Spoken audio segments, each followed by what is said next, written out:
दिल्ली विधानसभा चुनाव में भारी जीत दर्ज करने के बाद भारतीय जनता पार्टी ने रेखा गुप्ता को मुख्यमंत्री पद के लिए चुना। इस फैसले के साथ दिल्ली को एक बार फिर महिला मुख्यमंत्री मिल गई। साथ ही बीजेपी 27 साल बाद राज्य सरकार में वापसी करने जा रही है। रेखा गुप्ता शालीमार बाग सीट से विधायक हैं और उनकी संपत्ति करोड़ों में आंकी गई है।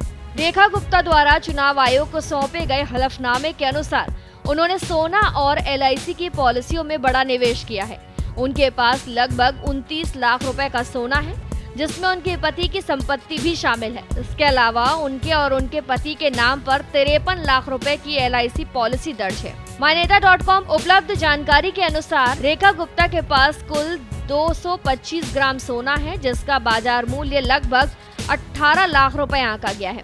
वहीं उनके पति के पास 135 ग्राम सोना है, जिसकी कीमत करीब 11 लाख रुपए है। इस प्रकार उनके पास कुल 29 लाख रुपए मूल्य का सोना और अन्य आभूषण मौजूद हैं। इसके अतिरिक्त रेखा गुप्ता और उनके पति ने कई LIC पॉलिसियों में निवेश किया हुआ है। उनके द्वारा दर्ज जानकारी के मुताबिक इन पॉलिसियों की कुल कीमत 53,68,000 रुपए है। इसके अलावा उन्होंने शेयर और बॉन्ड में 9,29,000 रुपए का निवेश किया है। बैंक में भी उनका पर्याप्त निवेश है। अलग अलग बैंकों में उनके परिवार के कुल 72 लाख रुपए जमा है। संपत्ति के मामलों में भी वो काफी सशक्त हैं। उनके हलफनामे के मुताबिक उनके पास दिल्ली के रोहिणी सेक्टर 28 में एक मकान है, जिसमें वो अपने पति के साथ 50% हिस्सेदारी रखती हैं। इसके अलावा उनके पास शालीमार बाग में भी एक अचल संपत्ति है। इन सभी संपत्तियों का कुल मूल्य 2 करोड़ 60 लाख रुपए आंका गया है।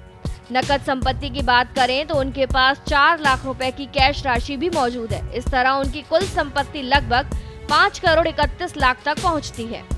रेखा गुप्ता की शैक्षणिक पृष्ठभूमि भी काफी प्रभावशाली है। उन्होंने मेरठ के चौधरी चरण सिंह यूनिवर्सिटी से LLB की डिग्री प्राप्त की है। इसके साथ ही उनके पास एक कार भी है, जो मारुति की XL6 मॉडल की है।